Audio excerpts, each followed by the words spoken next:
Oh man, I am officially, I think, on the second day. Yep. I'm a little brain foggy, a little light sensitive, but no caffeine. I haven't broken. I've been taking, I haven't taken medication at all in years. I haven't taken medication in years, and I took Tylenol to ease the symptoms. But, you know, it's a transition. I'm going to do a detox again afterwards. After day 3, I'm going to do like a 2-3 day fast. It's going to be great. We're going to be the healthiest we've ever been. A little plant guy. I don't know what it is. It's some kind of flower. They make like a little 5-star. And I don't know if it's going to be pink, purple, or white, or what. It's going to be pretty though. It looks like it's doing okay. Basil and mint, doing good. These are actually starting to have the color return. And we've got new growth. So I think it may decide to save this branch after all.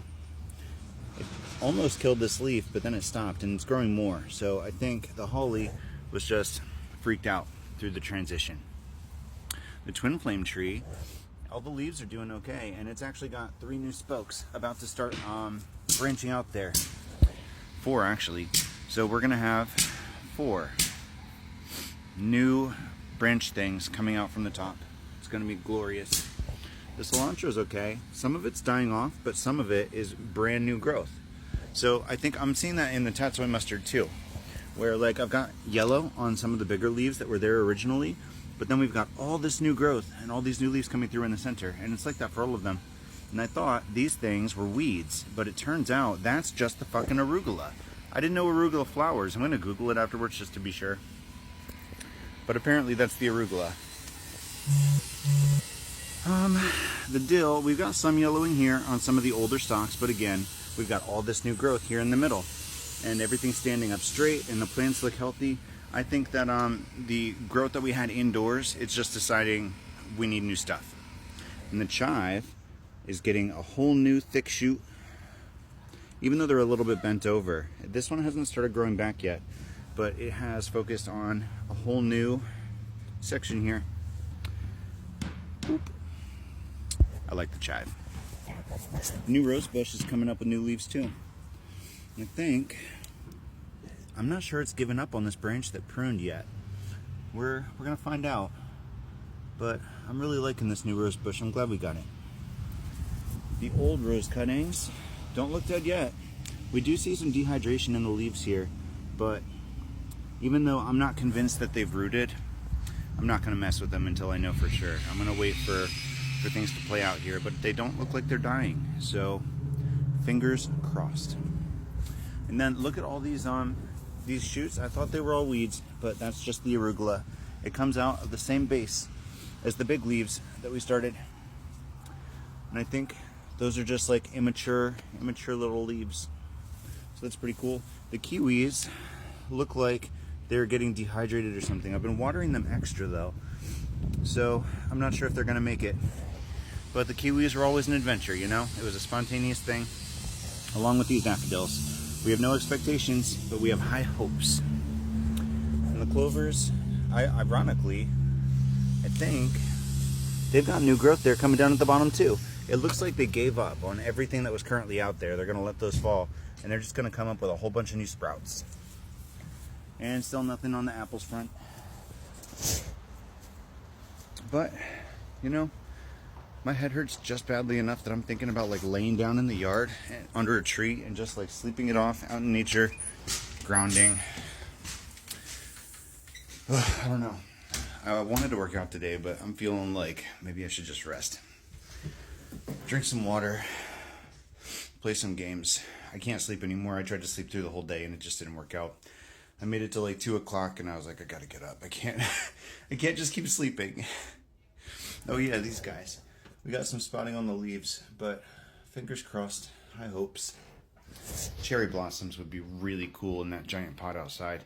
I haven't convinced my sister to commit yet, but we're working on it.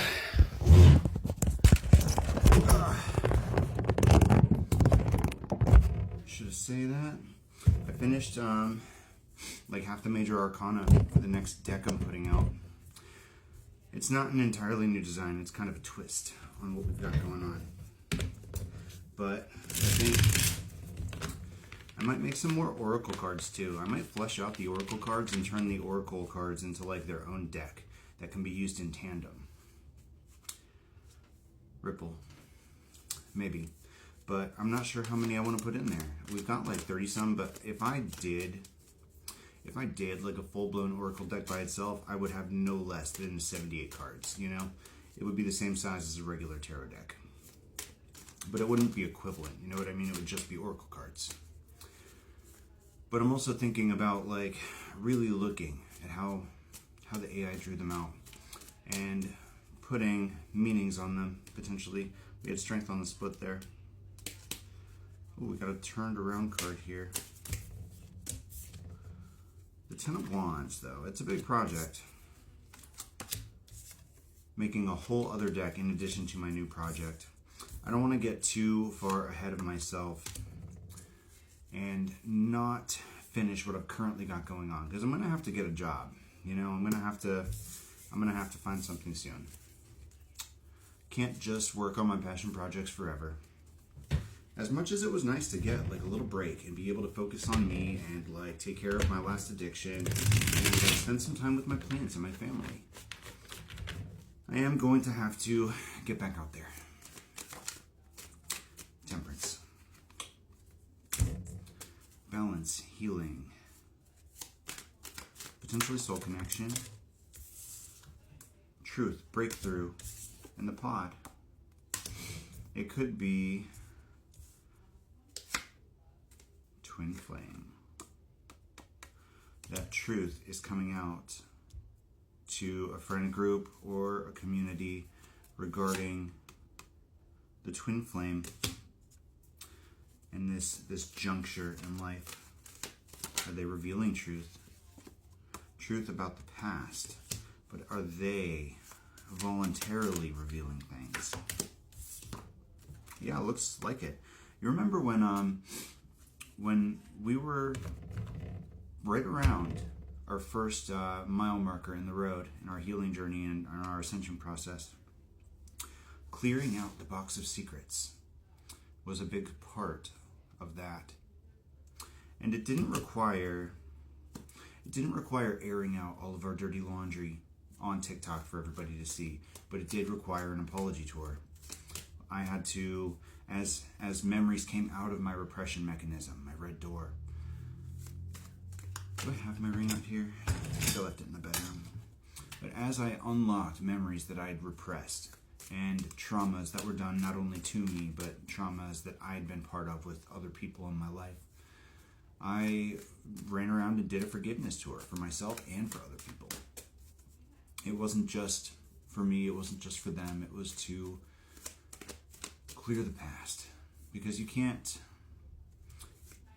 truly remove yourself from those trauma bonds, Three of Wands, until you deal with them, until you vocalize it in your own way.